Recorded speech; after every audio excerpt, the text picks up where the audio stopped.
Let me do the timer.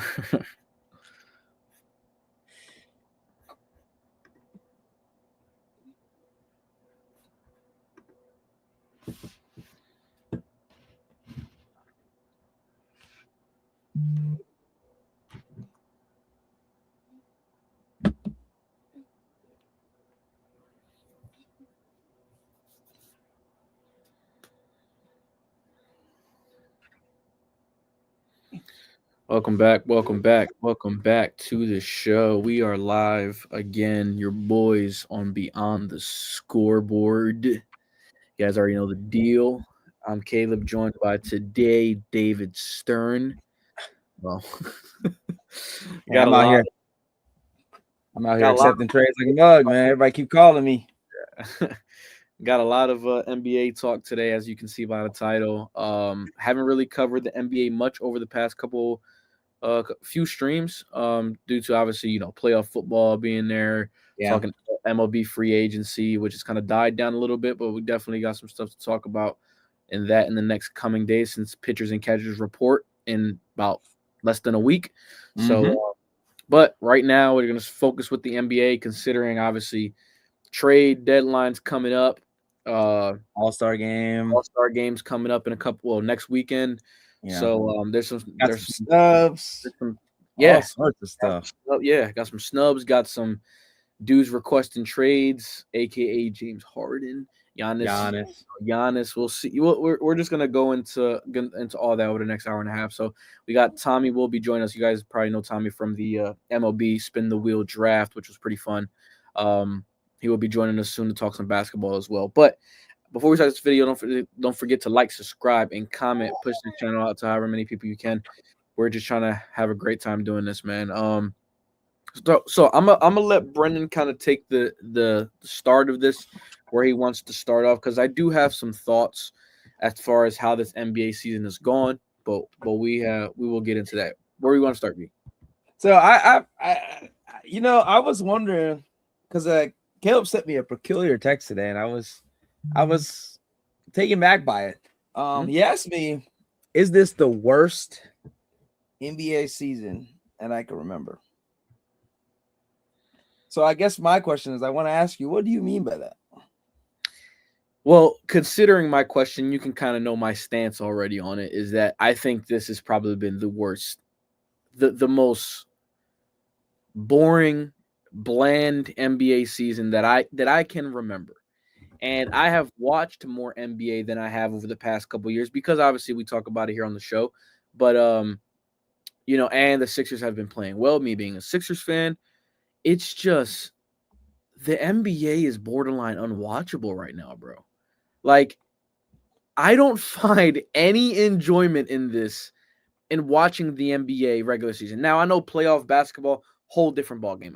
Take that out of it, right? I'm talking about strictly what this regular season has been. I can't, dude. It's so boring, and I never thought I'd say that, but it's so like I can't watch my attention span on these games is just like foul here, foul there. No one's playing.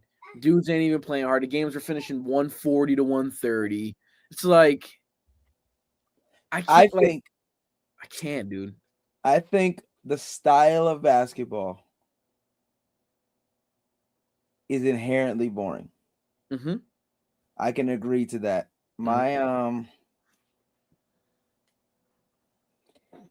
It's the volume of threes. Mm-hmm. The overinflated stats of players. It just and it really takes away from the young stars, because it's like, how good are you really? Yes. Or is it the area you're playing in? Is it the situation you're in? Is it you know what I mean? Because like I just miss like the totality of basketball. It used to be like your stars were two-way players. Now we got like stars like Luka, who, I mean, good player, I guess, but it's just like he gets all the praise for like a flashy pass here and there, but then like when he has 8 turnovers, no one says a word. They're like, "Oh, he's the greatest processor of the court ever." Well, why are you throwing 8 turnovers? Right. Why do you have 19? Why do you have 9 assists and 6 turnovers? Like, oh, I thought you were a great this supercomputer processor. Then it's like he also like LeBron and they're taking away awards from people, giving it to other people. We got minus 100 players playing. Being on all NBA teams just because of their name. It's like we're promoting the wrong things, and it's just like I don't know. It's just the brand of basketball inherently is boring. Yeah. And I don't want to say it's not Curry's fault. It's not Curry's fault. People want to be like, oh, it's because Curry shot all those threes. It's not his fault that he was really good at that. Yeah. Like, that doesn't mean George from down the street should also be shooting 19 threes a game.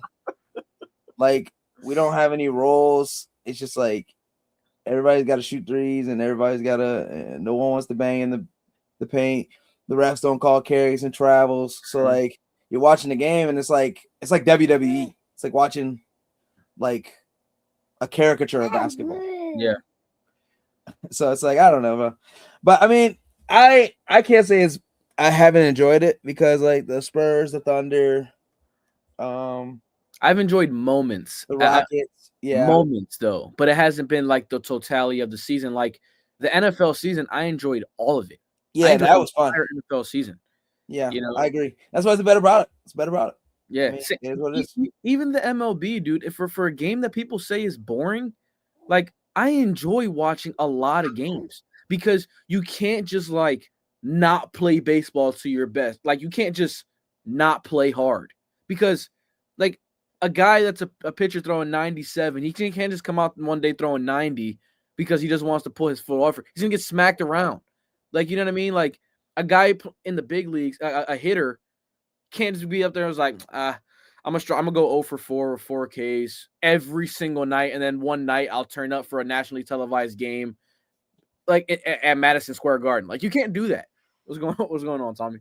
Okay. No, that's Tommy joining us. And Tommy, since you're joining us, I'm gonna ask you the question as well that I asked Brenden earlier. And I'm kind of on the stance that this is the worst NBA season that I can remember so far. Regular season, I mean. Where do you stand on that? As far as just boring, how exciting it's been, storylines here and there, you know what I mean? All as a whole. Well, I mean, his trade deadline's definitely making it more interesting. Yeah, I mean, it definitely hasn't been the most fun season at all. I mean, lost Tatum. Yeah, I mean, there's so many injuries throughout the league. It's like, night to night, stars are out, and it's frustrating to watch. It's also, I mean, the Eastern Conference is extremely weak. There's some good teams in the West, but it just seems like there's really no. I mean, everything's just in the West right now. It seems like whoever makes it out of the West is going to win the finals, and there's no rivalry like there was, like Cavs Warriors or The closest thing is probably the Spurs Thunder. Yeah. And that's not really a rivalry. They're just trying to figure out how to beat them because they're having trouble with them. But that's like why are they playing again? I thought you only play 4 times because I thought didn't the Thunder win 3? I mean, the Spurs win 3 of the first. I thought they do play 4 times. They're playing again, a 5th. I thought the Spurs won 3 times in a row. Tommy, does the NBA does the NBA Cup? And then they just lost the last one. Why are they playing a 5th one? Does the NBA Cup count towards it? Like, does the NBA Cup count as one of those like 4 times? I thought it was usually 4. Yes. Oh, it does. Okay. 4 and then 2, but they're about to play the 5th time because they play on the 4th. I ain't complaining. Whatever. Yeah. Because the Thunder beat them last time. It's not like baseball where they the NBA they'll play like 5 games. They'll play 4. Sometimes they'll play 3. It just depends. Every single year. Okay. Oh, so I thought it was 4 and 2. I thought you play every team in your conference. It's one home, 1 away. So if you're in a different conference, you play like the Cavs will play the Nuggets once at home, once on the road. Right. But if you're in the same conference, it just depends. Division, I think more division games for sure. Okay. But just depends. Yeah, I mean, I think that I've been like kind of turned off to basketball. I've said it on the stream before, like I've been turned off to basketball since what season was that? The last year that James Harden was with the Sixers after he went out the way he did. Sixers? With Joel Embiid. Yeah, when James Was that Harden was 21, 22? 22, I think it was. Yeah. That he went out like in game 6 and 7, they just completely folded. Like I was just like, bro, like me being a Sixers fan, that's what kind of kept me watching the game. And these dudes were up 3-2 and just completely like didn't even show effort in 2 games back to back, like being up 3-2. And it was just like, you know what, I'm done. And then Joel Embiid has been like he has pissed me off over the last few years where it's like I can't even. And I was talking to Brenden, I don't know if you saw the show last time we were talking about basketball. That's like I can't even get excited for the Sixers of playing well because it's always something. And then the next day, Paul George gets booked for PEDs or whatever. Like the next day after I said that. And it's like, I can't even get hype for this team. And then when I want to go see a great game, like the only guys I really enjoy watching, Anthony Edwards, because I know what I'm going to get for him on a night-to-night basis. Right. I know what it is. SGA, I know he's going to play. I know what I'm going to get for him. Joker. Like those guys show effort every single time on the court. But then there's other guys. I can't stand watching Luka play basketball. I just can't. Like, I cannot stand it. I can't stand watching sometimes, even though Jalen Brunson plays that game, I can't watching. I can't stop. I can't force myself to watch that type of basketball. Like the foul baiting. And it's just like, dude, play the game. Like, you know what I'm saying? Like, just play the game. SGA, I like because of his effort that he puts. Yep. And like, even though like his style of playing basketball sometimes annoys me, where like you're clearly going out of your way to go get a foul. I can't stand that. But and they give it to and they reward him for that. Like, you know what I'm saying? So like I don't like that. He gets buckets. That's the hard thing. He does. He scores at will. So it's like I can't, you know what I mean? I can't knock him. And Jalen Brunson's a super clutch player. Like I think he won like clutch player of the year last year or whatever it was.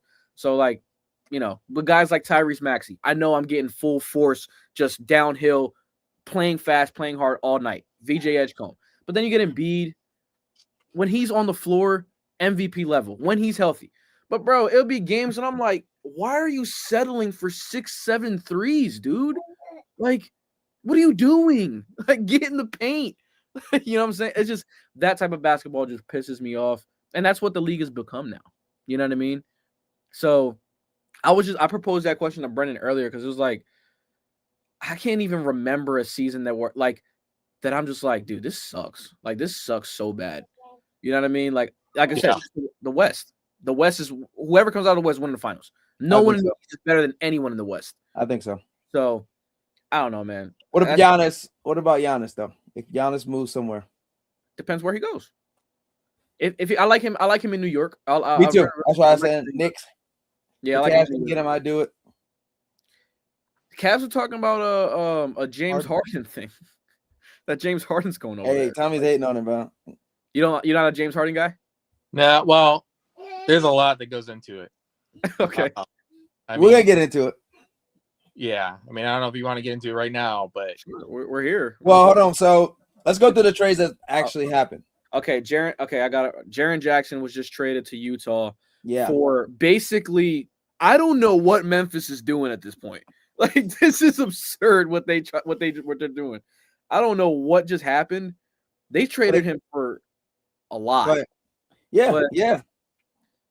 So the Grizzlies are trading star forward Jaren Jackson, John Concher, Jock Landale, and Vince Williams Jr. to the Jazz. So 4 guys for Walter Clayton Jr., Kyle Anderson, Taylor Hendricks, and Georges Niang, and 3 future first-round picks. That's why they did it right there. 3 future. Now, what I don't understand is what is Utah doing?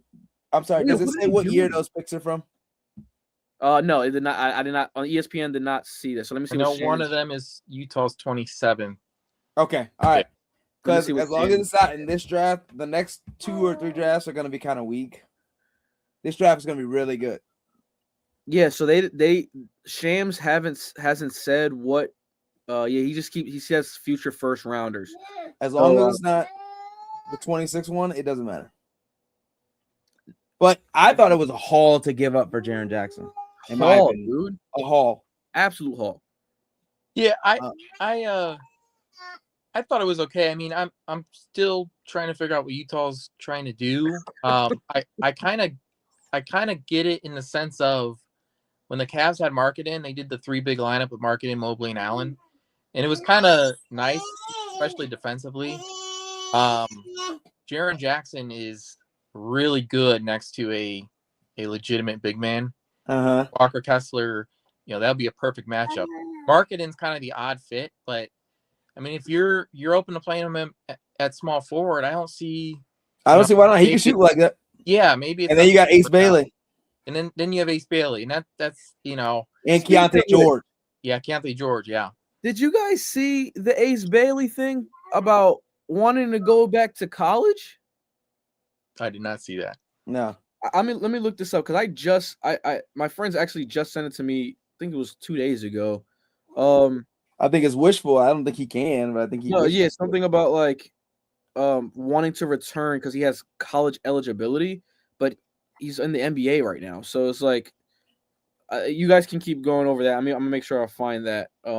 It's just like, but I kind of see what Utah's doing because they're gonna put a defender with Walker Kessler, and then you'll have Markkanen and Ace Bailey as your 2 and your 3, and then Keontae George running the show. Not a bad team. And then if you get DeBonsta from this draft, because I don't think they're gonna get the first pick. They might get like a 4th or 5th. You also get that guy from UNC I was telling you about. They got some things they could do. I mean, they're not gonna be competing with the Thunder anytime soon. But here's the thing though. Yeah, I think Chet got this All-Star appearance so that they could push the Thunder. Oops, sorry. It wasn't Ace Bailey, it was Amari Bailey. Sorry. Got it. Okay. Mix that up. Cool. I think the Chet got this All-Star so that he could they could push him out quicker because he's gonna get paid more. Yeah. You see what I'm saying? The NBA just trying to set him up. Were you both on these All-Star game selections? There were some snaps. There was some snaps. Kawhi's not in. Sure, I don't know how Alperin's not in. Yeah, it's weird. Kawhi doesn't make it, and Michael Porter Jr. doesn't make it. Strictly what? Because he's on the Nets? Well, I think Michael Porter's better than Pascal, so I don't know how. And Pascal's team's dang near last as well. Yes, I don't understand. What's the criteria for this? Is it popularity contest? Mostly. Like 90% of it. Are we not rewarding dudes for actually producing on the court? Like, which Tommy, do you actually sit there and watch an All-Star game?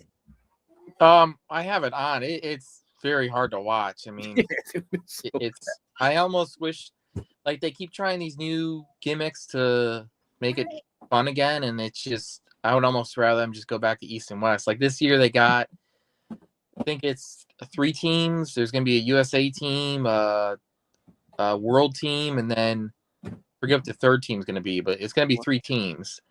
I think they're going to do some kind of game where it comes down to the final 2 teams, and what? It's just weird. It's too much, and I miss just the normal East and West. I mean, the All-Star game, no matter what, it's going to be rough. So yeah, I'll just keep it simple. Yeah, that's very dumb. I've not seen that format yet. That's very, very stupid. I think they should go back to East and West. Everybody wear their team jerseys like they used to do back in the day. Yeah. I'd be sick. Yeah. And dude, play how you guys play in LA Fitness or Lifetime Fitness in the summertime. They be trying. I hate the we don't want to get hurt excuse. Like, hey, chill out, bro. Bro, please stop, bro. You just stop. It's just a terrible product at this point. Hey, bro. You know who killed it though, Tommy? What? And KG said it himself. LeBron killed the All-Star game, man. Well, I mean, when Kobe slapped the floor and said, "Come on," and LeBron said, "Threw it across court." If you remember, it was never the same thing. If you remember a couple years back, I don't remember what year it was, but it was All-Star game in Cleveland. It was a really competitive game. Yeah. And LeBron was the one who really led that. It's just hard. It's hard year to year. And I mean, these guys, they really need time off. I mean, this is 82 games is a lot. And I mean, I think it's hard just to bring it. And I don't want to fully blame it on LeBron, but I do get what you mean. Why do you say LeBron? Why do you say LeBron? Like, because KG said it, but like, why him? He's the best player of this, these last 2 decades. So I mean, the two previous, he's the right? one. He's the one. Hold on now. Time out. Wait a minute. Well, no. If he brings it, everybody else brings it. If he doesn't, Hold on. Time out. 2000s. That's LeBron's. I mean, 20. I'm talking 20 years. I mean, ever since 2000s. You got that going to LeBron? No, it'd probably be Kobe. Okay, then what about 10s? 2010s easily LeBron. Yes, It's LeBron. Yes, 100%. I mean, Curry didn't even win a Finals MVP till 22. Yeah, I mean, he had the Wait, two. Brenden, what are you trying to argue? I'm not arguing nothing. I didn't say. No, nothing. I know that face. You try to find something there. I'm just saying, there's some arguments to be made. That's all I'm saying, dude. From like 2008 on, it's not LeBron. 8. Two championships in 9 and 10. It's not about the champion. I'm talking about who was the best. Yes, player. that's what makes you the best. I mean, from 08 on, even maybe a little bit, maybe from 06 on, he's in the argument. He's in the argument, yes. And a lot of those years, it is him. But it's funny because there's years if you go year by year, like it's him being in the argument. It's not necessarily him being the best. Like there were some years that Kevin Durant was better. There were some years that Steph was better. Obviously, the unanimous MVP. We're talking about 2014, where he had this. I mean, 2015 is first. Yeah, but there's years that James Harden and Giannis won the MVP. That LeBron. There was a year where James Harden was better than him. By 18, 19, Giannis is better. So it's like I don't know. It was just like him being in the conversation was the best thing about it. It wasn't really that he was like year on year the best player. I look at. He made 8 straight finals, 9 out of 10 years, 1 4. Yeah. I mean, it's pretty dominant. I mean, I know he only had the MVP, but we all know the MVP is always, No, he had 3, right? He had 3 during that 4. During those stretch, because when his first MVP was it 9? It was 08. 08 or 9. 9, 10, and then D-Rose got 11, then he won 12, 13. Okay, so he has 2 MVPs in that decade. Yeah. No, he has 3. He has to have 3 because he has 5 total, right? Or does he have 4? No, he has 4. Okay. All right. So then. But MVPs always, once a player gets a certain amount, they just stop giving them out. No, that's fair. That's fair. I didn't think there was any snubs in there though either though. I think LeBron should have won one of those years that James Harden or Giannis won. One of those. No. 2018. Giannis was going 30, 12, and 6. 2018 LeBron is the best version of any basketball player that I've seen. Yes. Oh no, I have seen. No. You gotta. Wait. First of all, you just watched the dude last year go 30, 12, and 10. So that's already from start to finish, playoffs included, is the best version of any basketball player that I have seen with my own 2 eyes. He wasn't even better than Harden that year. But that's where you're wrong. I mean, he was dominant. You're okay. I mean, Harden was scoring, but dominant. And LeBron just even said that was his best year he's ever felt. I mean, he was single-handedly games. I'm not one to say that LeBron has always been like the unanimous best player in the NBA every single year, but to me it's the consistency which what he's done. Yeah, I agree. That's what feels like here. The last 2 decades has been him because no one has kept that level of consistency every single year for the last 2 years. Yeah, that's how I see it. So when Kobe was running it back in the early 2000s, LeBron was still part of that conversation. 2010s.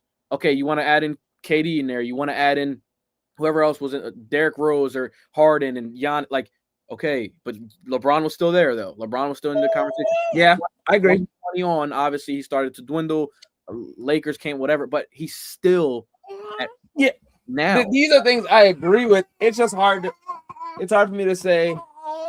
I think because he never dominated a decade like Jokic did. LeBron dominated a decade? Yeah. But Jokic dominated a decade? Remember, like Jokic does. Jokic has the most points, rebounds, assists, and steals in the last 10 years. But he's got one. Huh? He only has one championship. It's not. See, that's the thing. When you're talking about individual players, it's not only about the championship. That is a factor. But it's not only. Huh? If you're the best player, I mean. Well, hold on. You can be on the best player and not be on the best team. We've seen that many times. Well, I'm just saying at some point, and Jokic got one, but it's not a decade. Yeah, but the last decade, 10 years, last 10 years, he has the most points, rebounds, assists, and steals than anybody in the league. Yeah. That's the only person to ever do that. There's only been one other person. I mean, only Kareem has led in 3. No one's ever done 4. But the thing is, will you put Russell Westbrook over LeBron even with those triple double seasons? No, absolutely not. Listen, I'm not insane. Like, okay, but I'm saying, like, obviously, I'm not a joker. To me, is they better all around basketball player just because of like what he provides as a center. But Russell Westbrook also like carried a Thunder team on his back and won 4 straight. Like he led the league in triple double. He averaged triple double for 4 straight years.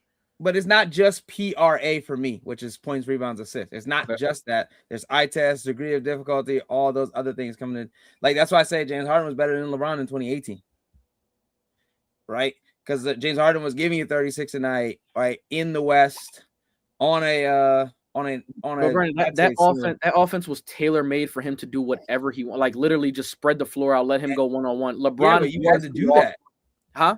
But he had to do that. Like, that was what his team needed him to do to win. They won 50 games that year. I know that Houston was a great team that year, but I'm taking as a total too, like from start to finish. I'm including the playoffs. LeBron had like 4 game winners in that playoffs alone. Like, you know what I'm saying? Yeah, like, but he also played the lowest degree of difficulty. It was the Pacers with Victor Oladipo being their best player. No, I mean, it was what was the next team? The Raptors. I think you're doing that in hindsight, though, Brenden. Like, we know the Well, no. Even at the time, nobody thought the Raptors were the best team. No, of course not. But right, and then you're not even factoring that he was losing during the regular season. That's why he was in 4th and 5th place. Oh no, that was only a couple years. I mean, it wasn't every year. But I'm saying you guys are saying 2018, like. But why are we acting as if? Wait, hold on. Well, you're saying degree of difficulty as if who was the second best player on his team? Who? In 2018, the Cavs. Well, yeah, Kevin Love. Kevin Love was there. You win this Kevin Love thing, bro. You gotta stop. I think you guys severely disrespect Kevin Love, but you guys don't realize how hard his life was playing with him, because he went from a guy who could play back to the basket to only being a spot up shooter. And so he's not hot, and he's not a shooter, and he was not a shooter. But that's our point, is he was only a spot up shooter. But that's the problem. Great rebounder. But that's because he had to play with someone that he didn't really sign up to play with them, to be honest with you. Well, he kind of did. He signed the contract. Because there's an extension. You get more money. That's all it was. He chose it then, knowing he played. I get it, but not in the original. It was for Wiggins. Okay, but then when the part comes to get an extension, you're probably not playing to your full potential because they're asking you to play a certain way that you don't want to play. He still signed it anyway. So it's like he's already got the championship and he's already going to the Hall of Fame. He don't care nothing about no. Give me the money. All right, then. So it was hard. It's harder. So then it was harder. Like that's. Wait, okay. So who's James Harden's second best player? You're right. I give you that too. Okay, so then what are we talking about? I mean, he had Russell Westbrook, but he had him playing center because he had Chris Paul too. No, not in 2018. Or we're just 2018. Yeah, I mean that's what I was saying. That James Harden was better than him in 2018. 2018, he did though. I think. I don't think he had Westbrook in 2018. No, not Westbrook. He had. It was Chris Paul. Yeah, Chris Paul. Yeah. Okay. Well, yeah, even better. and only player to take those. I mean, the only one to get the Warriors to the Game 7. You're right. Yes, I mean he outplayed them in every way. But you acting as if the Rockets team wasn't better than Cleveland anyway. They were way better. They were better because they had a better player. That's not why. No, that's not why. They were better than Cleveland as a whole. Like they would have beat Cleveland in maybe 5 games. And Tommy doesn't believe that, by the way. So I think they would have. I think. Yeah, you told me. No. You're talking 2017. Even 7. That's the same team. No, Cleveland had Kyrie and no. Cleveland had that when take Kyrie when Kyrie went to Boston. I'm talking about LeBron just in Houston. 7. Kyrie played Kevin Durant. Kyrie last year in Cleveland was 2017. He played Kevin Durant the first year. The last year he was in Cleveland. They lost 4-1. Yeah. The 2018 was when he was in Boston. But they definitely not beating them there because even James Harden by himself was 4-3. No. Well, I mean that's against I just think the Cavs win. I mean, it would have been a good series, but I don't think it'd have been a good series. If you couldn't handle the what's it called? You ain't handling us. What do you mean us? What do you mean us? At Tom, you tell you at the time, what was I like with James Harden? You was a Rockets guy. You was a James Harden guy. I still am. I still am a fan of his. I'm so glad we're gonna get him too. I think I was when we got him, but I was just like, bro, seeing like what happened in those playoff runs, I was like, dude, yeah, you won us game 2 and game 5, I think it was, but it was like the 2 most important games. You up 3-2, and you fold like a cheap tent yet again. Like I cannot with Joel Embiid. Like, and Joel Embiid was a part of that too. So yeah, I mean, look, we can sit here and argue who I think. We already talked about Joker. Joker is up there in the conversation for. You said you had him as the best center ever, right? He's up. He's close. He's getting there. Like what he can, and I can't even disagree because what he can do is like, bro, he's doing stuff that guards do. Like you know what I mean? Like he's a guard at center. But yeah, you know what I'm saying? This year he's 60, 44, 84. 60% from the field, 44 from 3, and 84 from the line. Yeah, with 29, 12, and 25, 12, and 10. Do you think Denver can make a run at the finals? Oh yeah. I think they can. I think they will now. You guys still got Thunder coming out. It's just so hard to beat them, and then the Spurs are a tough challenge too, and so is the Rockets. Anybody who has to beat all 3 of them, that might be the greatest run of all time. If he does that, whoever does that. Well, I mean, I'm saying like we're talking about him already being in conversation for the best center ever. If he goes to those 3 teams, oh yeah, come on, like you ain't no discussion at this point. Because it's if they win, if they go through those 3 teams, it's going to be a direct correlation to how he plays. Yeah, because his shot production goes up a lot in the playoffs. Like he goes from like 16, 17 shots to 21.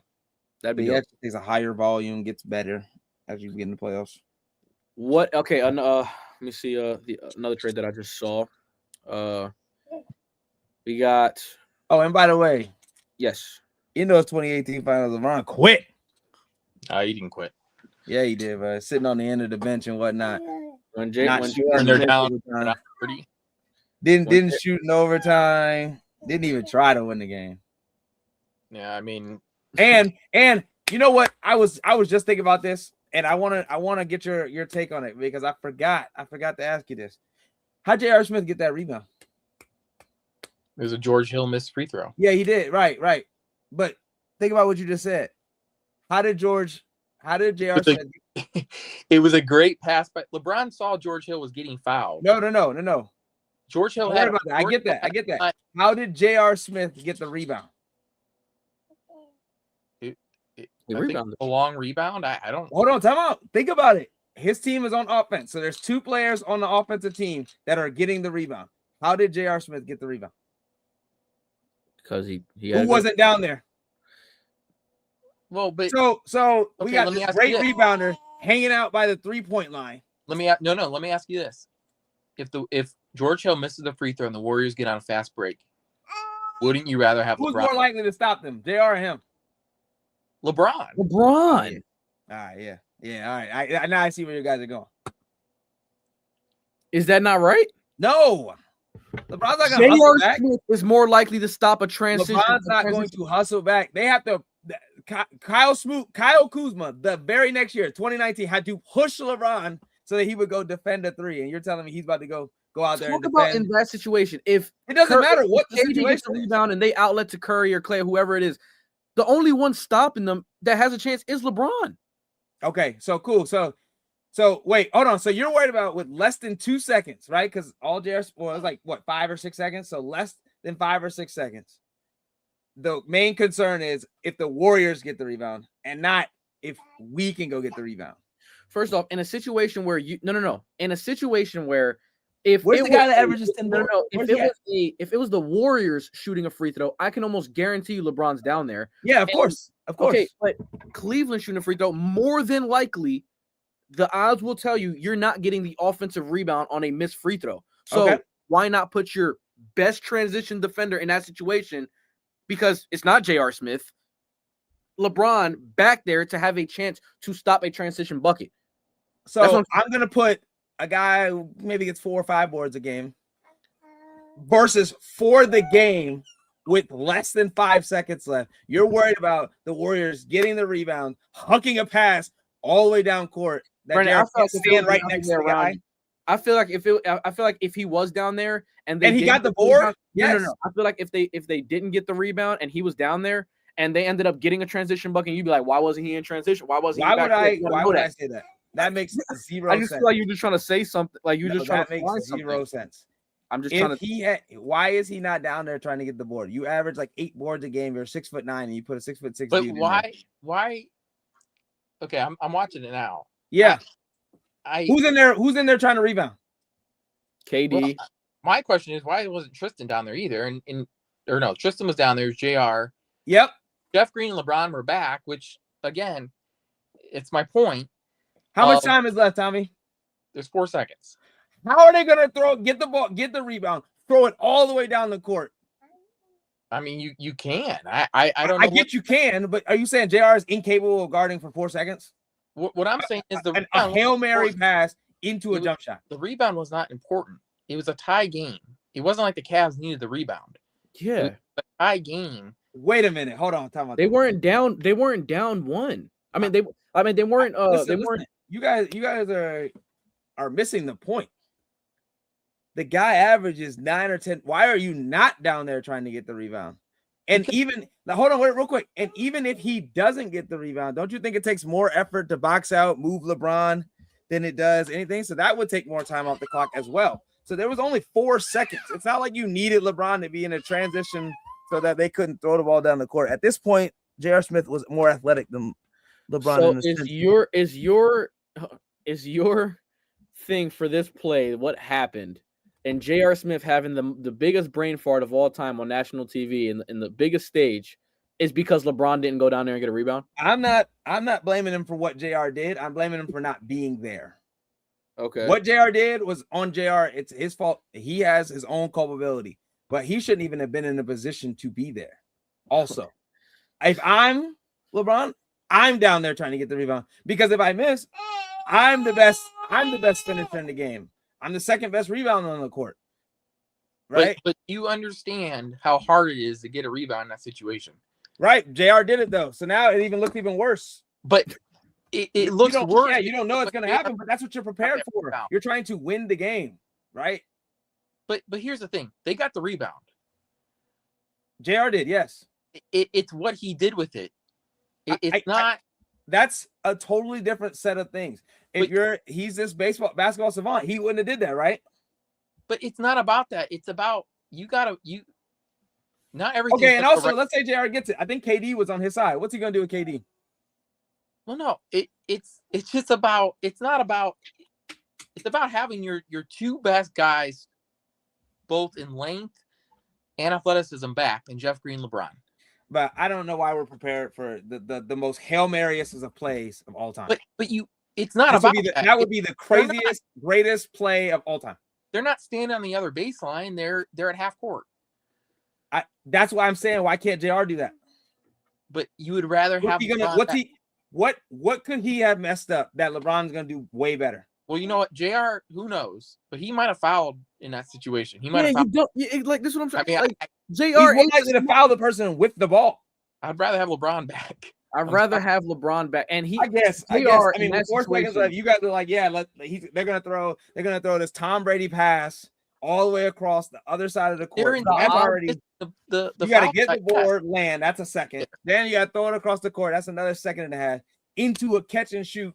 Brenden, the odds tell you that you are probably not going to get the rebound down there in that situation. So I get it. So the odds also tell you that it's even more or less likely that the other team is going to get the rebound and throw it across the court and make a shot. Dude. So there's even less odds. So what I'm saying is, why not take the bigger odds to win the game? Was if my 2 best rebounders are rebounding, he messes up, he misses, we have a chance to get it and put it back.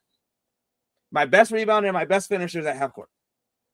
Second best rebounder. You gotta is that half court. The risk to even go for the rebound there. What is the risk? What is the likelihood that I'm telling you? What's the likelihood that KD gets the rebound, Steph takes off, and they throw it across the thing, likely right into his hand? How many times have you seen that happen with that team? 4 seconds. You saw it happen all the time. That is rarely that ever they get the rebound and they immediately look at outlet. And with J.R. Smith back there, listen, Yahweh, look what happened. J.R. Smith made the dumbest play. That has nothing to do. Cool. So that was Yahweh. Now, why not think about it a different way? What if he was never in that situation? You seem like you're blaming J.R. like you blame LeBron's for J.R. Smith's mistake. I think no, it's not blaming. What J.R. did is what he did. What should have happened is a different answer. What should have been is my second best rebounder, best finisher should be in there just in case, right? It's like when MJ used to do that all the time, by the way. Just letting you know.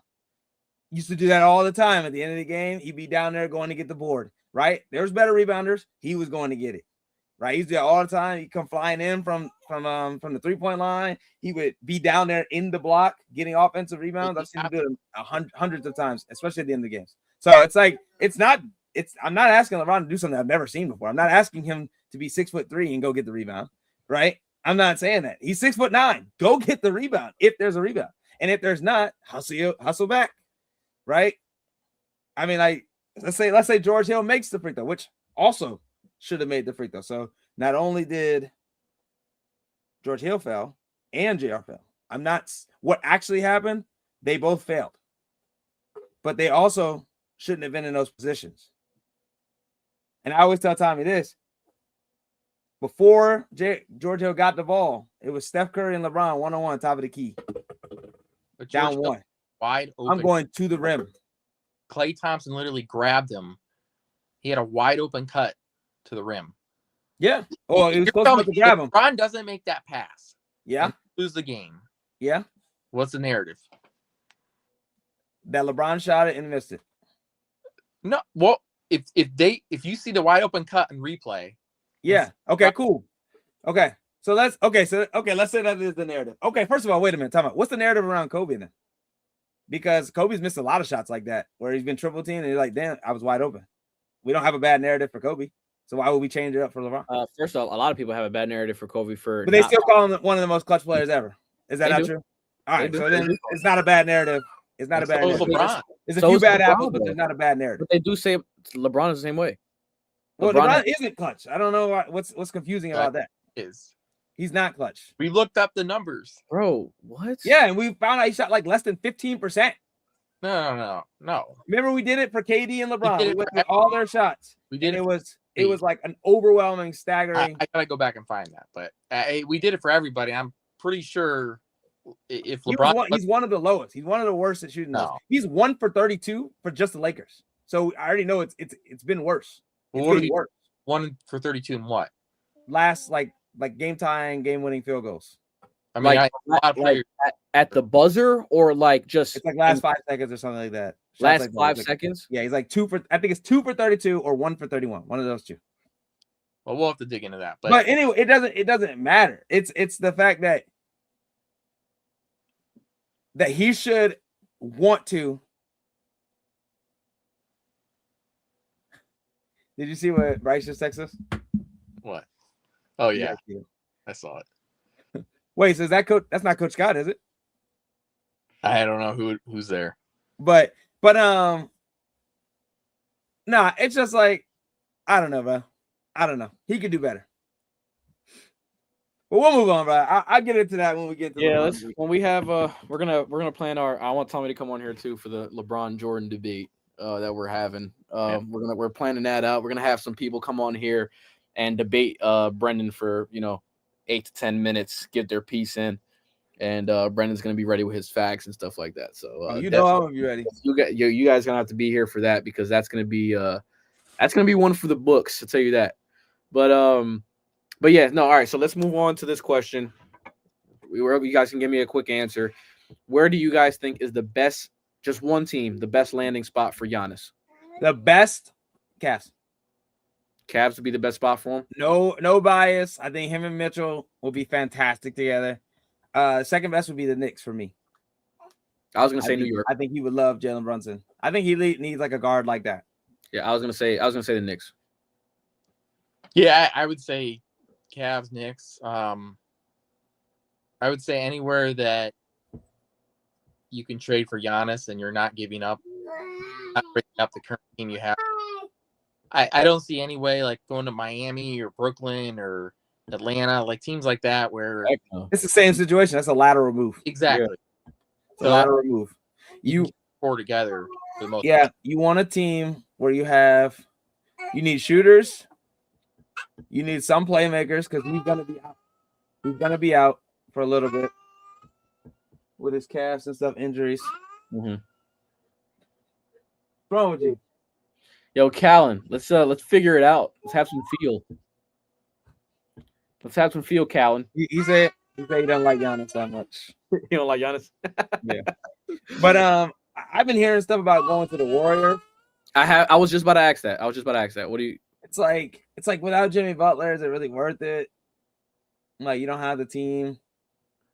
I mean, it's a nice move because again, you'd have the greatest gravity 3-point shooter with the greatest gravity inside player. But is he gonna buy into that system where it's like pass move, or are they gonna redo the system? Because like a lot of the Warriors offense is having like random people at bigs so that they can, run Steph off layups and no one has a real ego about it. But like, Giannis is gonna want to get his 30 and 12. See, the vibe I get from Giannis is that he does want to win. Like I think that he's kind of. I think Giannis would do like because Giannis to me is still gonna get 28 and whatever. Like he's gonna get his numbers. So it's like no matter what system he's in, I think he's just that great of a player. So like if they're asking him to do that and he believes that it's the best way for him to win, I don't think he's gonna have a problem with it. Honestly, I don't think he'll actively push back against it, but I think in the back of his mind he'll be like, "Dang, I'm only averaging 24 and 10 or 24 and 12." Okay, if he wins another title, who cares? But that's the thing though. It's if you get the title part. That's the hard part still, because you still got to deal with the Thunder. You still got to deal with the Nuggets. I think it's not like even if he got there, that they're like automatic contenders. Like I mean, they would be better and closer, but I still don't know if you could beat the Thunder with the holes, and then they're gonna have to trade some of their depth pieces too to get them. I'm gonna show you a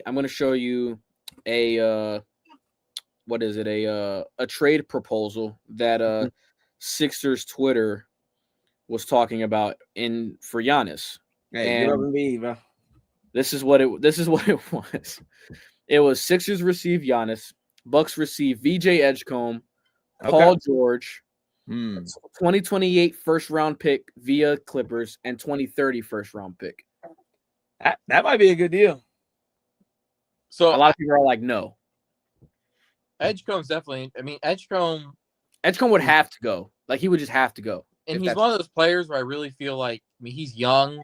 Like if the Cavs were to trade Mobley for Giannis, I mean, you kind of already know what Mobley is at this point. Like Edgecombe, he could really be like sky's still the limit for him. Yeah, but with Maxey, how much can he really do? Well, no, I'm saying if he goes to Milwaukee. That's what I'm saying, but that's what the Sixers have to think about is like how much can he do alongside Maxey? Because I think like you said, by himself he would be really, really good. Like if he's the lead guard and it's clearly him. But bro, Maxey and Giannis. Yeah, that's what I'm saying. Like I'm thinking about like how do we maximize? But it's Maxey, Giannis, and Embiid still. And Embiid, right? Exactly. But Embiid will play like one game in the playoffs, so it'd be. Bro, and then his stomach will hurt.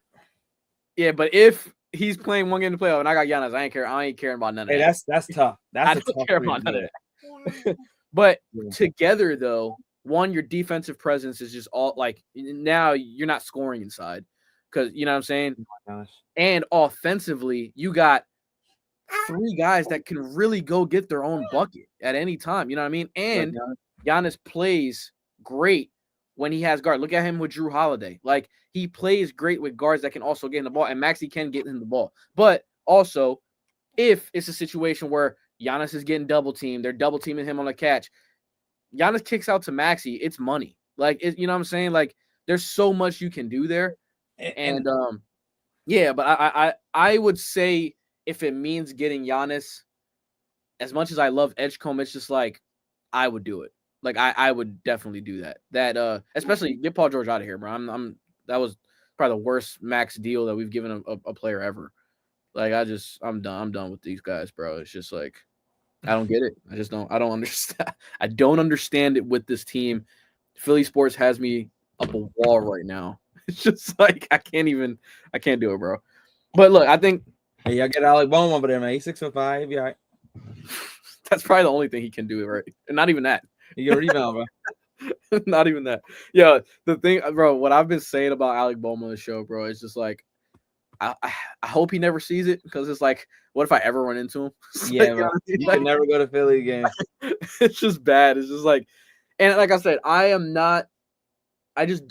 can't stand the immaturity from him. That's just what it is. Like, okay, you're a 6'5" Stephen Kwan. You know what I mean? You said 6'5" what? Stephen Kwan. I forgot Tommy's a Stephen Kwan guy. I don't know. He's a huge fan, bro. Are you a Luis Arias guy? I am. I actually wanted to sign him. I wanted to see what? Quan. Do you want two of them guys? Okay. You gotta admit, the Quan, Arias, the Jose, that would have been insane. No, it would not have. Could have. No, it couldn't. No, that would have been horrible. We don't need a non-defensive, non-hitting first baseman. Look, Giants fans are in like they're like, bro, are we serious right now? We gave him $12 million to play second. Second? He's playing second over there. What are you doing with Tyro? With who? Not y'all. What are they doing with Tyro Estrada? He's not even like it's gonna be Devers, Chapman, Adames, and Arias. Estrada's probably gonna try to play a corner outfield or something. I don't know. But like, but yeah, and Heliot, like I think Estrada's out of there. But yeah, Arias is the reason why he signed that deal because he was weighing a few offers. It seemed like I think Tampa was another one. Who else? I think was it Pittsburgh or Cincinnati? One of those teams. But yeah, they gave him $12 million to play second base for a year. Hey, like, Cincy fans are in purgatory. That right side of the infield for the Giants is horrendous defensively. Devers and Arias together on that's bad, bro. So Devers is playing first again? Yeah, Devers playing first. Oh yeah, because they got Chapman. Chapman at third. Yeah, that left side of the infield is money defensively, and then this right side is horrendous. So yeah, I mean, I don't know. I've been on your side, Tommy, as far as these type of guys, Quan and Arias or whatever, of like not. I understand the non-value aspect. However, I think in a team that has a bunch of guys that can slug, I don't mind having an Arias at the top of the lineup. I don't. But in a team that does like Cleveland, I think that would be a terrible spot for him. Like this is how desperate I am for something. Something. Because I mean, especially if he's going to play the field. But that's just kind of how desperate I am. I mean, Cleveland's made no moves besides. That's what I'm gonna get to, Tommy. Is do you still feel bad for them? Because I keep trying to tell you every year they don't even try. They don't try. Why should I feel bad for them? I don't. Who am I feeling bad for? I'm saying you guys are always like salary cap or Cleveland. You know, Cleveland can't afford to do anything, but they spend. Who said that? What? I've never said that. No, I'm telling you. Oh, okay. They'll be like, Cleveland's a small market. They can't afford to spend any money. I don't feel bad for anybody. Okay, all right. Just making sure. That I have to root for a team that can't. I mean, that won't. I can't. They won't. They can't. Well, here's the thing, I actually think they've tried to spend money, but who did they offer a contract to? Going to get traded in a year. When did they offer a contract to Bo Bichette? Well, no, not like that. I'm talking about. But why not? That's what I'm saying. Why are you not in the running? Well, I mean, they can't. They just can't. That's not. But no, they won't sign a 15-20 million. And Jose did Cleveland a huge disservice by signing that extension. You mean? Yes, and I'll tell you why. I mean what I mean by that. Who are they? Who can they possibly bring in that's going to get paid more than him? Well, no, So now you're setting up so you can only pay those superstars less than $22 million a year, and none of these guys want that. But you're not. So now we're gonna be the Rays. We're gonna be building our team. with guys from the backyard. You can't But, tell hey, me. bro, You telling me that you look kind of big behind that bank teller's desk. you telling me you couldn't pay Lindor and Jose? Huh? They couldn't No, pay because Lindor? Jose took that contract, they will never get another superstar. No, but before I'm saying before when they let Lindor walk or whatever they trade. Did they trade him or let him walk? They traded because they got Andres Jimenez and right. So Ahmed Rosario. That's another thing. They traded him. Same thing I said about Milwaukee. Trading Freddie Peralta after you just won 100 games last year, you trade your ace because he's a free agent at the end of this year and you don't pay him. For what reason? For what logic? You just went to the NLCS and your best pitcher is gone. Like, because you don't want to pay him. I can't feel bad for these teams. That's why, me and my friends have been having arguments left and right about like, oh, the Dodgers, bro, they need to go somewhere. Like, this is greedy. Nobody else can compete. I'm like, no one tries to. Stop. Like, Tarek Skubal having to go to arbitration is a joke. That's a joke. You gave him $19 million? That's what the Mets paid Pete Alonso last year in arbitration, $19 million. You tell me he's not worth more than that? But see, this is what I'm saying. You be setting up. They set up so they can never get a superstar again. Because if I'm a superstar and I'm looking at that, I'm like, man, Jose's done everything for you guys, and you won't even give him more than 22. You're not gonna give me 60. But no. But Jose, I've heard Jose speak in interviews. He's chosen to take less money to stay in Cleveland. Like, he wants to be there. I get that, but is he gonna let somebody else get more than him? He said in an interview. That's why he's doing it. He wants to give Cleveland the advantage of trying to go sign more people. Why am I not here in Cleveland in the running for Boat? What happened? Why am I not here in Cleveland in the running for Boat? That's the front office's fault. That's what I'm saying. But it's about putting smaller pieces around Jose. Yeah, but there's not going to be smaller pieces good enough to get us past the Yankees, the Bostons. We need big pieces. That's where the league is at. They cannot afford big pieces. Jose is the max they're going to go. That's my problem with it. So then, hey, man, that's fine. Hey. It's self-inflicted.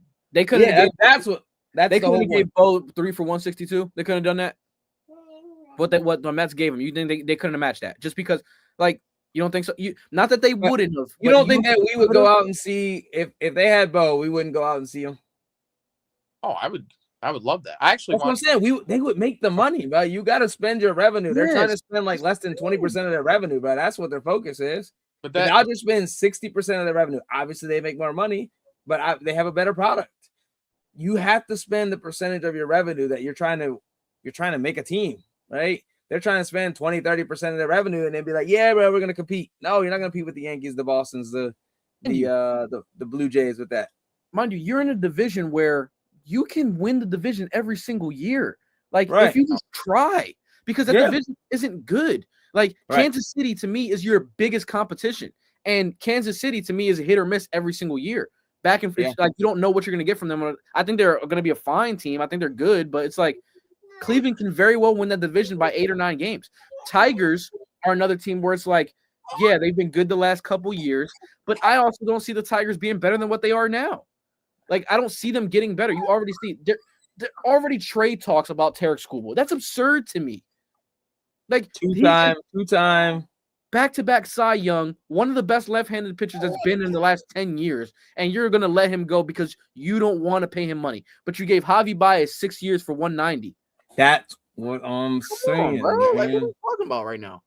Like, I'm not feeling bad, but it's always the same 4 teams at this point in free agency every single year, and that's another reason why I get so frustrated with the Phillies, because the Phillies make way more money than Cleveland.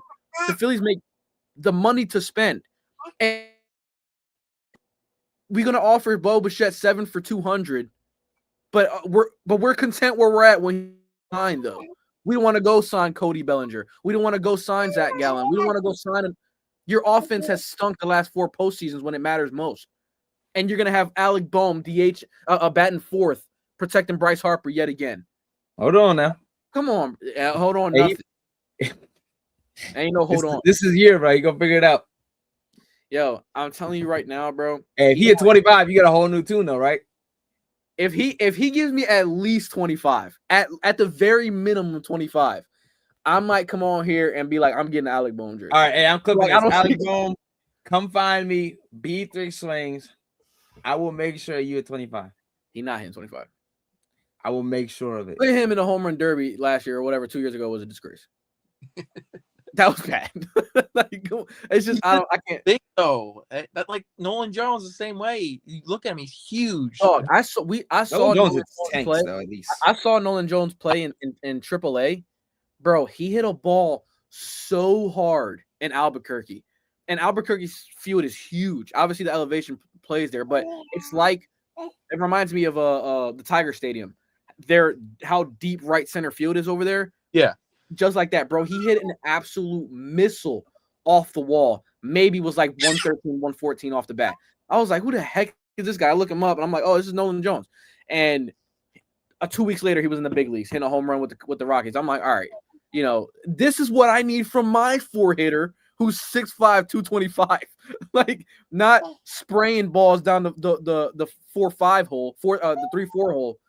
You know what I'm saying? Like, I ain't come on, bro. We ain't doing that. And hitting fourth. He hits fourth on my baseball. Alone, bro. He's actually nice. You're such a hater. You're such a hater, bro. Which Tommy, you might have to make a trip out here to Philly, bro. The All-Star game's in Philly this year. It might be lit. I've always wanted to go. Especially, I mean, it's not that far. That's 6.5 hour drive, 7 hour drive, but it's like it's. I mean, this is the first time I think Philly has had the All-Star game, maybe since the vet, but this, like, Citizens Bank Park never had the All-Star game before, so it's going to be pretty cool to go to. I'm trying to go to both Home Run Derby and All-Star game, but Philly's going to be insane for that. Yeah, it was what was it? One more thing I wanted to get to. As far as basketball goes, I think we're good. Well, hold on. Let's talk about the wait. So, why do y'all really feel like Kawhi didn't make it?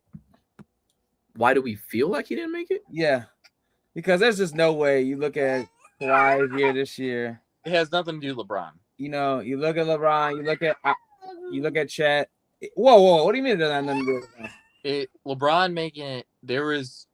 It all has to do with this whole off the court thing Kawhi's got going on. Oh, okay, all right. What's the off the court thing going on? The trees. Oh, okay. You've been doing his tree service. I've seen him do it, so I vouch for you, Kawhi. And I mean, it's just, how reports just happen to drop right when, all of a sudden a report will drop right before the All-Star game, and then Kawhi, it's going to be all awkward. So I think that's the main reason why they're not. What does it matter though? Like, it's not. This is not about production at this point. It's not about production. Is that not what we're doing? Like, come on, man. I completely disagree with LeBron. I mean, LeBron should not have made it. And, it's just. You think Chet should have made it? No, Sengun was better. There was better options. Dylan Brooks honestly should have made it. No. Why not? Here, but I mean, he's. Why not? I mean, it's so serious. Why not? I'm with you, Tommy. I just don't like Dylan Brooks. I'm never going to say he should make All-Star game. I just think there's better guys. No. Dylan Brooks has been fantastic, and he's the reason they're in sixth place. Not an All-Star.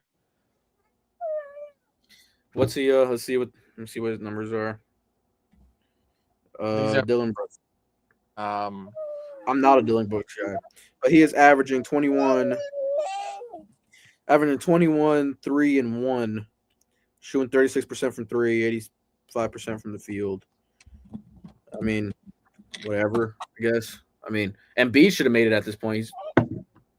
He hasn't been playing though. He's got not enough games, right? No, they're saying that he should have. They're saying they're wondering why he didn't make it as a reserve. Games doesn't matter for the All-Star. You could. That's why. I mean. Oh yeah, that's true. Though. No, it doesn't. It doesn't. But I was just saying, like, if it's close, it comes down to play. What? Does it matter for playoffs? What? Game for like NBA. Yeah, for like all NBA and stuff. Okay. Cool. Gotcha. Yeah, I mean, as far as the snubs go, I think Kawhi definitely should have been there. That's a fact. Like that is a fact. Now you say that LeBron shouldn't have gotten in there. I think that LeBron literally gonna have to be dead to not make it. Like he's always gonna make the All-Star game. Which is unfair. It's just what it is. Like, so you got to always like ride in LeBron in the All-Star game, and then everybody else comes afterwards because that's just they're not gonna have an All-Star game without him. Especially like it being pretty much the end of his career. Like you don't know if he's gonna play next year. Which I think they said he's supposed to play for the Cavs, didn't they? Yeah. Which I can't see LeBron going out without a fair World Tour. Like LeBron to me is that guy that he's gonna make sure the attention's on him his last year. Like it's just gonna happen. You know what I mean? Yeah. So like, kind of diva. so this whole like I'm not sure what's gonna happen next year. He's playing. May not be for the Lakers because a report came out yesterday that they're kind of ready to move on from him. Oh no, they've been wanting to get rid of him. They've been wanting to get rid of him. I don't blame him. Bro, he cost you $52 million to play half of the half. No, I don't think it's about that. He don't play offense. He don't play defense. Hey, he's been complaining more than ever too. I don't know what's going on with bro. I don't know. Tommy's a LeBron guy. His love of the game is gone though. Jokic. I will always come back to his moments, but Jokic broke him. When Jokic beat him that second time, he was like, "Hey, it's just basketball." That was it. that was the end of LeBron, bro. That was just basketball. I'm gonna get this scoring record. I'm gonna set some more records real quick. I'm gonna keep this 10-point streak going, and that's it. Because he's like, "Hey, Jokic is too much, bro." And Jokic is so. Is Jokic the greatest player of our generation? Like not this generation, the new generation. What? Okay, what's the new generation? Like, I guess 2020 on. 2020 on, yeah. Okay. Yeah. There's talks that it's like Shea. No, but like I think Shea is second. And then so here was the decades. They went. It was pre-shot clock is George Mikan. Then we got Wilt Chamberlain, Bill Russell, and then 70s was Gervin and Julius Erving and Wilt. The 80s is Magic and Bird. 90s is Jordan. 2000s is Duncan, Kobe, Shaq. And then the 10s, the 10s is Curry, LeBron. I think that's it. Curry, LeBron. Them two, yeah. And then the 20s is Shea and Jokic. Is KD not in there for you? For me, he's mine. Okay, like as far as players I've actually seen, he's my guy. He's the greatest player I've ever seen. As players I've seen, I understand that Jordan is the greatest player of all time, right? But as far as players that I've seen in my eyes, I'm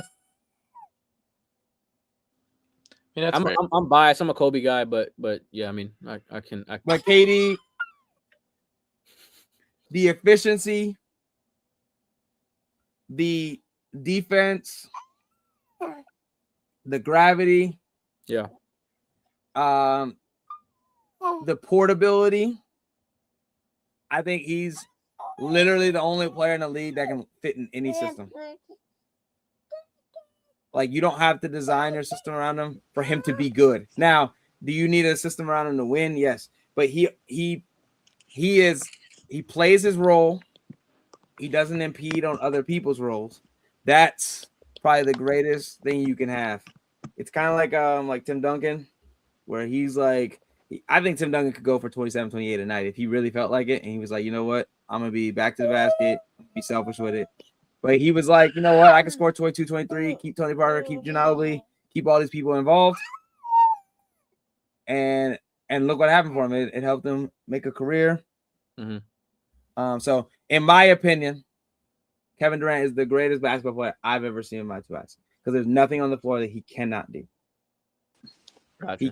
He can be an elite rim protector. He's a very good on-ball defender, even at age 37. Great rim protector, great on-ball. You look at his splits right now, he's people are shooting like 11% lower than their normal field goal percentage. He's been taking assignments at the end of games.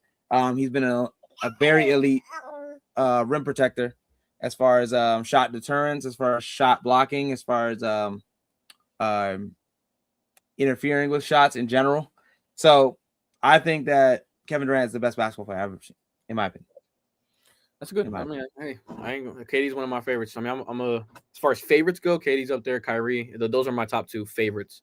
And then obviously Kobe's like my all time. It was like that's who the best I've seen. It's just Kobe. That's me being biased though, but yeah, See, I mean, Kobe has an argument. The hardest part for Kobe is he's not the best at his position. So how can he be? Yeah, that's his hardest. That's the hardest debate for Kobe is he has the accolade, the accolades to do it, but it's hard because there was somebody at his position that was greater. Sure. Right. So it's kind of like the difference between like Shaq, Jokic, Will, and Kareem. It's like and Hakeem. So those are the 5 probably the greatest centers of all time, in my opinion. Will, Hakeem, Shaq, Kareem. Who did I say? Who else did I say? Jokic. Okay. And then I guess Bill Russell, you got to throw him in there a little bit. I'm not, but yeah. Yeah, me neither, because he really, and look, no hate, bro. No, that's not hate. It's just he wasn't that good. He really wasn't that good, right? If you shooting layups and dunks, he ain't shoot no jump shots, and you only shoot 47%. I can only imagine the layups and stuff that you were missing. You know what I mean? And then he's probably like the greatest Angel Reese of all time. He's gotta be, right? Am I tripping? That's a great comparison. Because he's gotta be missing layups and getting his rebounds. Right. Because if you're shooting 47% on only layups, you shoot no jumpers. That's a good point. So I don't know, bro. That's just me. He's a great defensive player, though. I give him that. And so is Angel Reese. She's a good defensive player. He just thinks on offense. That's okay. Yeah, that's actually his field goal percentage. That's you say what? 40. His highest field goal percentage in his career was 47, right? Yeah, 47. So bad. That's the highest, Caleb. That was bad. So bad. Think about the lowest. He's what, 43, 44? Yeah. On layups. 42. On 41. layups. Yeah. On layups, Caleb. I know what you mean. You don't shoot no jumpers. There was no 3-point line, so ain't no reason to shoot no long. And he was a foot taller than everybody in the league at the time. And he was taller except Will. John Havlicek and them, they were dogs. Not Havlicek. No, it's not Havlicek. It's what's his name? Cousy? No, yes, him too, but Bob Cousy. Ben Cousy. Bob Cousy. Bob Cousy, yes, he's one of them. Maybe it is Havlicek. Yeah, I mean, I don't pay attention. Hit the roster on what you're looking at for stats. If you just hit the BOS, it'll show you the roster from that year. I don't pay attention to basketball before 1980, so I think it is Havlicek. Could be. Yeah, it was. It was Havlicek? Okay, yeah. So yeah, because he's like an 8-time All-Star or something. Yeah, he was good. But they were going crazy. They had to have been because, bro. Yeah. Bro, that's pretty good. Hella layups. Yeah, 47% is wild. But that's his best. Yeah. Caleb. That's the best he could do.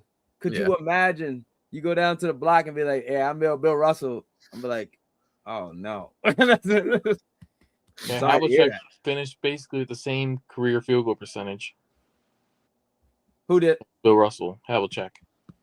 See what I'm saying, bro? And he was shooting jumpers. Yeah, and he was 6'3", 6'5". 6'5". Okay, he was big. Yeah. At that time, that's pretty big though. At that time, yeah, that's a bigger guard. But and the problem so Tommy, you watch SGA is an absolute special talent, but how close is he to Jokic? Oh, I don't think it's a huge gap, but is it undeniable at this moment in time? No, I don't think so. I mean, if you think there's an argument to be made for Shea and it's legit, for Shea being the better player of the generation, there's an argument. I think Jokic is better. Oh, you're talking about generation? I mean, Not yet for Shea. I mean, That's what I'm saying. yeah. But he is averaging 32. This is his 4th year averaging 30 or more in a row. He's about to break Wilt's record for most 20-point games in a row. I mean, he's not super close, but he's close. So it is. I mean, he's doing some cool things. The 20 points per game, like you said, he probably will win another finals here in the next 2 to 3 years.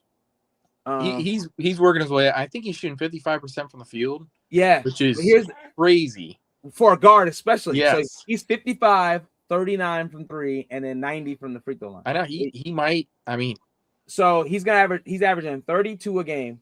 Yep. On 50, 40, 90 essentially. Yep. So but here's the biggest problem he has is that Jokic is going 29 a game at 60, 44, 84. Yeah. So it's like, dang, bro, like even when you're doing, and also the PRA stats, points, rebounds, assists will say Jokic is also better at 29, 12, and 10 versus 32, 5, and 5. It's just like, it's a tough argument for Shea, but like, I mean, he's obviously the front runner for MVP this year, in my opinion. Well, it's not crazy for Jokic to have the field goal percentage he has. To me, it's the 3-point percentage, and he's taking more attempts now too. Yeah, he's like 5 games. And for Shea, I mean, what he's doing at 55%, and still 72% in the paint, and 56% or 55% from the mid range. That's long twos and short twos. That is unreal. While shooting 39% from 3. Yeah, I mean, it's just, and he's the better defender too. He is a better defender. Yeah. Jokic is not a bad defender. That's what I keep telling people. But I keep telling people that Shea can lock some guys up. Yes, he can. I agree with that. Shea has really shown his defense is really good. I mean, to me, Jokic is a play finisher, but he is not. He can't be the primary, the primary person on ball. He's the finisher, though. If you put a shot up, you're not getting that offensive board back. Yeah, and that's important too as a defender. But I think Shea's point of attack defense is obviously better, and then he's a really good rebounding guard. Final play of a game. Who would you rather have with the ball, Jokic or SGA? I think SGA. Not because he's. But here's the funny thing, and this is the funny part about. I agree with that. I would say, and my thing is, and this is the funny part. And I heard somebody say this, and it was like, they were debating between LeBron and Jordan, and they were like, if I had to take a last shot, I would want. Yeah. Yeah. If they had to take a last shot, they would choose Jordan. But any other situation, they would choose LeBron. And he was like, well, if you're going to take one player in the most important situation, you should probably take him in the rest of the game too. And I disagreed with that, but I understand the premise of the argument.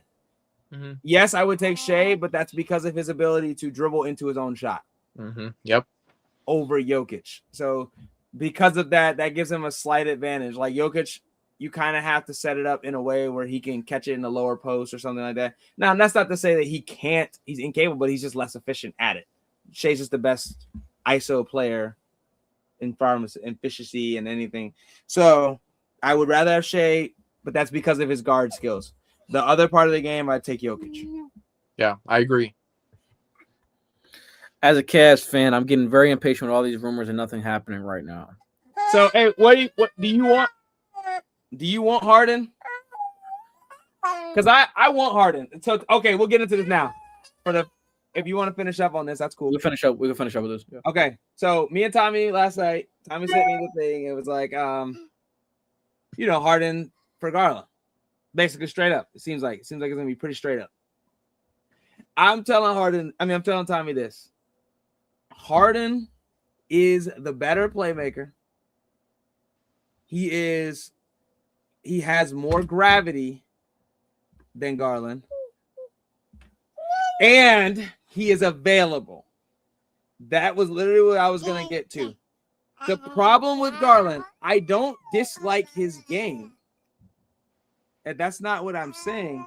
And it's not that but I think it's a significant gap between Garland and James Harden.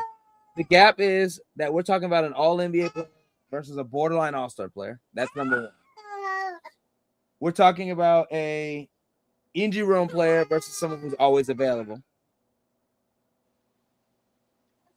Mm-hmm. And then we're talking about a player who is 25 a game versus someone who's 18, 8 assists, which is third in the league, someone who's got 6.5. Harden would be in a more advantageous position because he has the two bigs. He understands better how to play with stuff like that. I think that Harden would be a better fit for this team with Mitchell than Garland. The size, so Harden being 6'5" versus Garland being 6'1", that also helps, right? The gravity of James Harden. Now you got to decide, do I put my best defender on their primary ball handler, or do I put my best defender on their primary scorer? Like, the gravity of him changes things. Like, if I'm preparing for Cleveland, I'm putting my secondary defender on Garland because there's only so much he can do offensively, scoring wise, but he will kill us. I mean, Mitchell will kill us if we put a secondary defender on us. So, but now you have to make that choice. Okay, this guy can also get 25 a night with 8 assists. So I got to put a primary ball handler to slow their offense down. But then now you have a secondary defender on Donovan Mitchell. But if you do it the other way, he'll give you 25 a night, or he can give you 28, 30, 31. You know what I mean? So it's like, I think that Harden is the better fit for this team. The only concern I have is age. So that means we have a short window, which we only have a short window anyway. Once Tatum comes back, it's over. And if Giannis moves to like the Knicks or something, it's over. That's it. Yeah. There's no more championships. Well, I mean, first of all, yeah, I want Allen gone too. Yes, get Allen out of there. Well, first of all, I think the trade's done. From everything I've been seeing today, I think it's done. Yeah, I think they're just working out the final details. And are we and getting also, anything in addition? Well, that's what they're working out. Picks, But second? No. They're trying to get picks. Okay. But second of all, I have no issue trading Garland. That's not where my argument's going to go with this. Like, I know I don't want James Harden. Like, that's where I'm leaning. I don't want him for Garland, but I also don't mind trading Garland. I just don't think James Harden is the guy to get. One of the reasons I think it's a good move, Garland's health. Obviously, more for this toe injury that he has. This might be a long-term thing, and I don't know what the Cavs know right now. If they know that this could be a long-term thing, then that's a major issue. It's not just his availability that he's, like you just never know in the NBA. But if this toe issue is going to be lingering, that's an issue. Secondly, money. The Cavs are going to save a lot of money in the long run with this. Harden's got a player option. He could decline, or even if he accepts, okay, I mean, it's not the worst thing in the world. The Cavs are off the books in a couple years. Defense, like you said, Harden's size. I think that's great if you have someone who's 6'5", but how big of a difference does that actually make? And then his offensive fit. I think it could be good. The size helps with the play finish ability because Harden's a rebound. He can also rebound for a guard. For sure. So, like, you can finish more plays, and he's a better outlet. I mean, not a better outlet. I guess they're about the same outletting. But I think the gravity of him alone, and then the size, is a huge advantage for the Cavs. Now, here's the thing. I would rather, and honestly, if the choice is Garland Allen for Giannis, or trade Garland for James Harden, I'm obviously wanting Giannis over anything. Giannis is like but first priority. Why not? And I'm willing to give up Mobley too if I have to. The Cavs right now are 5th in offense, 18th in defense. Why not get a guy like Drew Holiday who fills that void defensively, but also could be that playmaking point guard you need? But I get it's not comparing Drew Holiday and James Harden is completely different. No. Drew Holiday is perfect, but why would isn't he in Portland? He's in Portland. Why would they give him up for another small guard? Well, no, it would be some kind of 3-team trade where Garland goes, somewhere, and I'm saying if the Cavs are going to target somebody with Garland, I think Garland's more valuable right now than these other point guards that are, But also, like, we got Keon Ellis to play defense. So, like, if Harden's he's doing his thing, not come Drew get him. Holiday. I mean, Drew Obviously, Holiday's he's not Drew Holiday. I would rather have Drew Holiday, of course. But and no, you're probably right. As far as fit goes, I'd rather have like the Derek White, Drew Holiday mold player. I just don't think we can get them with Garland. I don't think that the teams that have them would want Garland. But some of the main reasons why I don't want Harden is he committed to this team? Because right now, it seems like he wants an extension. If I'm the Cavs, I'm not giving him an extension. Not at his age, not from what we've seen. I mean, it seems like every team he goes to now, in a year, he's unhappy and he wants out. And I mean, that could really ruin. I mean, that could. I mean, who knows? But is he committed to Cleveland? Is he committed for 2 months? If the Cavs don't give him an extension, what is he going to do? Is he going to opt out? What is his commitment? Also chemistry. I mean, this is a big name you're bringing in to this team, this offense. They have 2 months until the playoffs. Yeah. And right now you are only committed on 1 year unless you extend him, which I don't think is the right choice. You don't think Harden's a plug and play player? Well, I think he can be, but is that what he wants to be? I think so. I think if he's in a situation where he has bigs like this that defend like this, and then he has, he's a very good lob thrower. But he's up there in age. I don't think he wants to be a one, like a one option. I think he wants to be like a 2 or 3 option. Chemistry is everything. But I don't think that they're gonna have that much chemistry now that this guy out. But my if I'm Garland, I'm like, hey, bro, did y'all just try to give me away? Well, no. You think I'm about to play through this injury for you? The deal's done. I'm not even like it's over. But my thing is, how big of a difference between Garland and Harden is there? I agree. I think it's a big gap. I agree that Harden is better. I just feel like it's a high risk, low reward for the Cavs. I don't. There is a much bigger risk this could go wrong than it could go really good. But what is going wrong? We're gonna lose anyway. Okay. Well, then why you trade? My thing is, why are you even trading for Harden in the first place if there's been other options out there for Garland, for a Garland swap? Like what else? I mean, I know there's been talks of Trey Murphy. Drew Holiday's out there.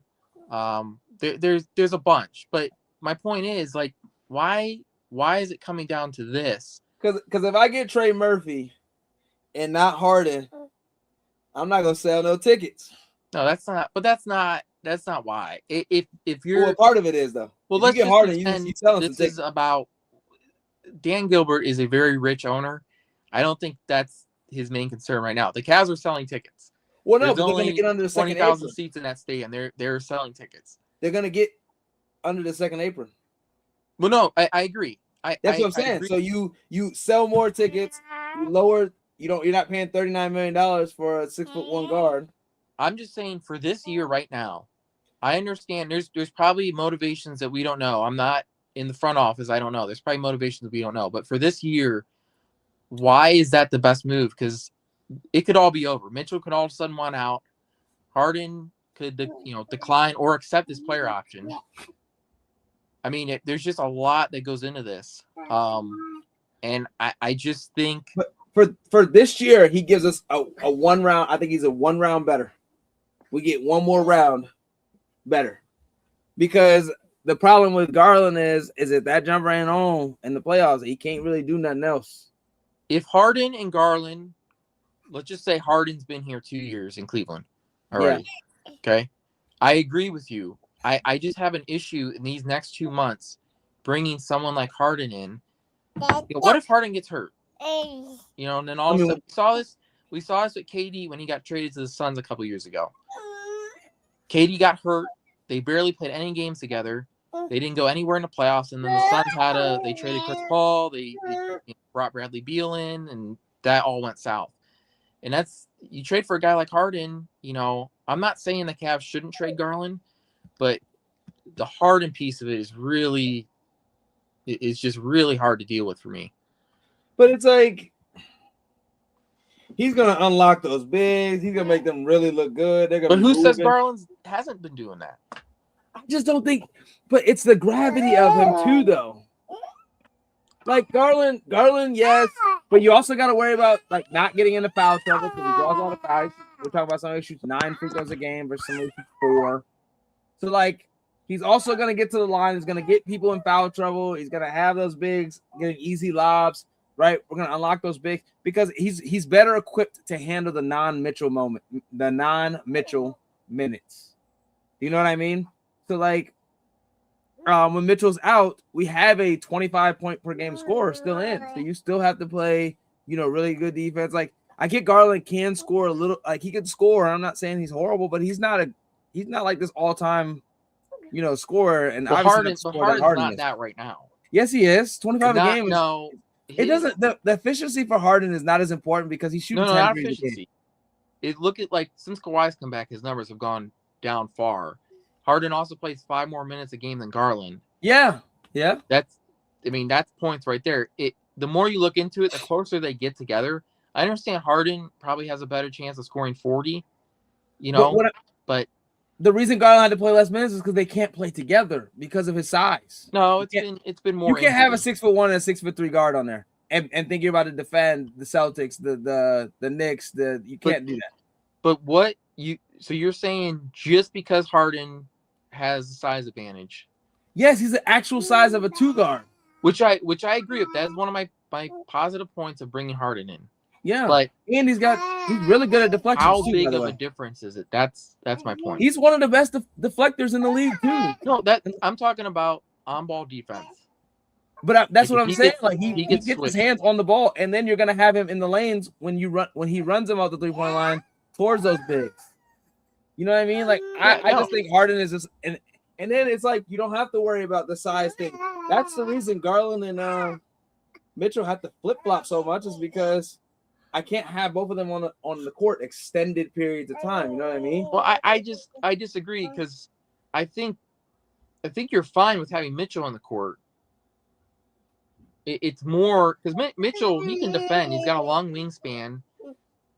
It's more just a Garland defense issue, and that's why I'm saying bringing in Harden. The main concern for the Cavs is Garland just getting switched on, and I mean, look in the playoffs. That's all they did. I mean, Miami just hunted him with Tyler Hero. It's the same thing with Harden. Are they gonna do the same thing?